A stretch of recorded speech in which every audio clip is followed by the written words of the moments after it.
everybody, welcome back to the channel. My name is CelestialSims, and today we're just going to be talking about the new expansion pack coming on Halloween called The Sims for Life and Death. So here we do have an official Sims 4 article, so today we're just going to be reading that and going over it together. So journey into the great unknown with the Sims 4 Life and Death expansion pack. So here we have a photo, you have ghosts, you can fall in love with ghosts. I'm so excited. You have a train back here. What is this, a woohoo and a grill? What is happening? Every ending means a new beginning, which begs the question, what awaits Sims in the beyond? This All Hallows Eve, we invite you to uncover the secret to a fuller Sim life and explore what lies beyond with the Sims 4 Life and Death expansion pack. Venture into the haunting realm of Ravenwood.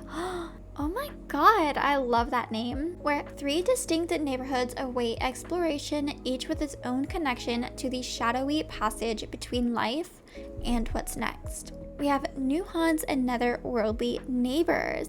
Allow us to welcome you to Ravenwood, where the veil between life and death is especially thin. Begin your Sims journey in Crow's Crossing, an eerie village rumored to be frequented by ghosts and regular hauntings. Venture down cobbled roads where you might discover local grave makers, meet the mysterious merchant peddling an assortment of curios and collectibles, or happen upon the try before you die casket scale. Head over to Alice's dead tree to get a quest from the ghost mother to help find her missing children. Oh my god, that's like eerie. Sims seeking solace can visit the town cemetery, dappled with headstones and graves, to pay respects to the Sims who once walked these roads. Or disappear into a crypt to share a special moment with a lover or tell ghost stories. That's going to be a lot of fun. With the Ravenwood Family Day or Crow's Crossing Celebration of Life festivals, haunted houses, and a ghostly guarded wishing well, there's plenty to explore. For a slower pace, Sims can stroll the rolling hills and idyllic countryside of Whispering Glen. Steeped in ruins and rumors, it's a paradise for collectors and historians alike.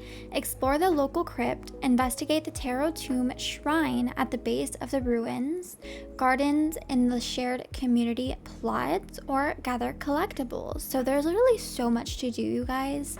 Whatever you do, stay until the moon rises. Each night, Whispering Glen hosts the local moon revelry. I cannot say this word, you guys. Revelry. Okay. In the local moon revelry festival, where Sims can swim under the moonlight. Oh my god. Share stories at a bonfire and dance. Things get a little wild during the full moon, where clothing is entirely optional. Love that. Okay. There's something otherworldly about Morningvale. Maybe it's the way the wind howls through the moss-draped trees, the eerie clang from the bell tower at odd hours, or the sentient plants. No matter the reason, many ghosts choose to call this place home. The Grim Reaper has even been known to wander through now and then. Sims can take a dip in the baleful bog to have an out-of-body experience, or transition into rebirth, partake in local customs and tarot at the thinned festival, or make peace with their mortality at the Afterlife Anonymous meetup. Whatever happens, a trip to this neighborhood is sure to send a shiver down the spine. Oh my god, so this does really feel like an expansion pack. The last couple we have gotten, they've been really fun, don't get me wrong. Like, I love playing with Love Struck and the other expansions we have, but this one actually feels like an expansion. It feels like the biggest pack we will get for the game, and there is just so much here to unpack, to read about. I am definitely gonna implement it into all of our gameplay series Let's Plays, so I'm so excited about this pack, you guys. Sims only live once, right? There is a lot to do in a Sims lifetime and so little time. Keep track of everything Sims want to do to live their life to the fullest with Soul's Journey, an all-encompassing reward system uniting aspirations and wants. traits. A Sim's soul journey allows them to achieve rewards as they fulfill goals, with the ultimate reward being the ability to rebirth a Sim with a special burning soul trait after their passing. Sims who are reborn after completing their soul's journey can unlock past childhood development skills, traits, and infant milestones. Wow, but that depends on what age they come back as. They might also find special ties to Sims from their past life. This is so cool, you guys. Players can also ensure Sims achieve fulfillment by creating and completing their bucket lists. So this is also something I'm really excited about. I personally in my life have a bucket list with a couple things I really want to do before I pass away, hopefully very, very far in the future. But it's going to be so exciting to bring this to the Sims and just, make progress with them fulfilling their bucket list. So if left alone, a Sim's bucket list will naturally populate over time based on their traits. There are also new interactions on the computer and journal, which allows Sims to write a random goal themselves. Write a goal from a category like travel or family, or write a specific goal. Completing a bucket list has powerful rewards, including the ability to experience rebirth. Sims who complete their unfinished business as ghost Sims can be reborn with bonus childhood skills and traits. As an infant. As a ghost, Sims may also continue their soul's journey to complete their unfinished business, which, if completed, will result in an even more powerful form or rebirth with the burning soul trait. Leaving life behind for some Sims is hard to do. With the Sims 4 Life and Death expansion pack, players can let their Sims linger on as playable household members where they can wreak havoc on the living or lend a helping hand. Wow, so when your Sims pass away, they're not just going to be NPC ghosts or just completely vanish. You can actually still have these ghosts in your family and, either create like crazy chaos, having them, haunt your family and all that stuff, or for a more family style, if a grandma passes away, she can still stay in the household and like help around with the babies and help around with the house. It's just going to be so fun and probably really crazy to experience that side of gameplay. Ghost Sims who build special connections with each other can also pair up for a special spectral woohoo inside objects of all shapes and sizes. Oh my god, that's all we need. As Sims adjust to their playable ghost Sims form, they can customize their look in CAS. Okay, so I was also wondering about that, if we're able to, redo their looks and, give them new styles as ghosts, and we definitely are. Build ghost powers and even earn fear or goodwill essences from their interactions with the living to make simoleons. Okay, that's interesting. A new ghost mastery system also allows ghost Sims to collect experience points to unlock new abilities. Wow, such as the Dream Weaver, the ability to give a good dream to living Sims and ensure they sleep well. Oh my god, okay, this is actually a lot. The neutral ability to experience transcendent woohoo, ooh, with another Sim inside of an object. So you can have a Sim like living and a dead Sim, like a ghost Sim, woohoo. Tell me that's not fucking cool. Like, what? This is perfect. Grimm's the boss. Sims looking for a new line of work can now dabble in death with 2 new careers, the Reaper profession and the Undertaker career. In the Reaper profession, Sims with affinity for the afterlife can become Crimturns and work their way up to Reaper. That is so fucking cool. Oh my gosh. Work with Grimm at the Netherworld Department of Death, NWDD, and even head off into the quote field. Sims in this profession can experience Reaper training with the all-around good guy training dummy, Kenny, maintain Grimturn Sims sites, practice reaping souls on practice dummies, and determine causes of death for reaped souls. Oh my god. At higher levels, Sims in this career can even determine which souls they'll reap and which they'll return to life. Once retrieved, souls can be placed in the Netherworld portal to meet the soul quota. Grimturns who meet the soul quote are eligible to become Employee of the Month. Oh my god, that's gonna be so fun.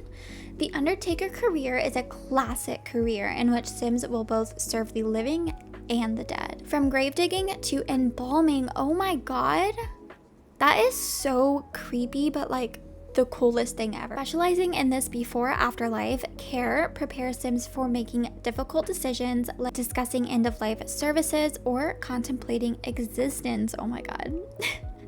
I do that daily.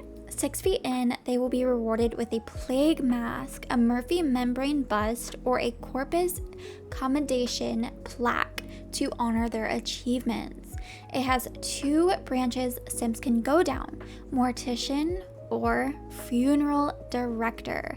So this is something that I'm mostly excited for in this game pack, or the expansion, is the careers. I have been waiting for new careers for so long. Honoring the dearly departed, mortality and the afterlife can now impact the way Sims interact with the world around them to help create unexpected and exciting stories.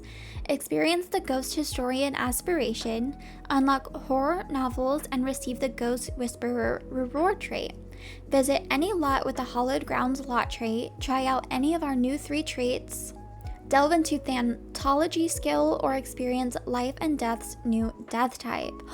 Death by murder of crows? What? That's very out there. Okay, I was not expecting that. To prepare for their departure from the realm of living, Sims can create a will at the town hall in Crow's Crossing, via the computer, or at the Family Day Festival. Through wills, Sims can assign their heirlooms to specific individuals, leave personal notes, set emotional reactions for loved ones reading the will, specify how they want their remains to be handled, make funeral planning requests, and designate other Sims to care for their pets or children. Wow, okay, so this is very, very realistic. If the entire household passes away, Sims can choose to donate their simoleons to charity or another known household. Wow, okay. Losing someone is never easy, even for Sims. The Sims 4 Life and Death expansion pack now allows Sims to experience 4 grief types: denial, holding it together, anger, and blues. Oh my gosh. The grief type a Sim receives is based off of their traits and their relationship. Grief will now have its own set of behaviors for Sims to navigate, and it normally takes hold after the mourning period has ended. Not just death causes grief. Tough situations, such as the loss of a family member or a close friend, divorce, getting fired from a career, or the loss of a pet, can trigger grief. Sims experiencing grief can reach out to help for others for comfort.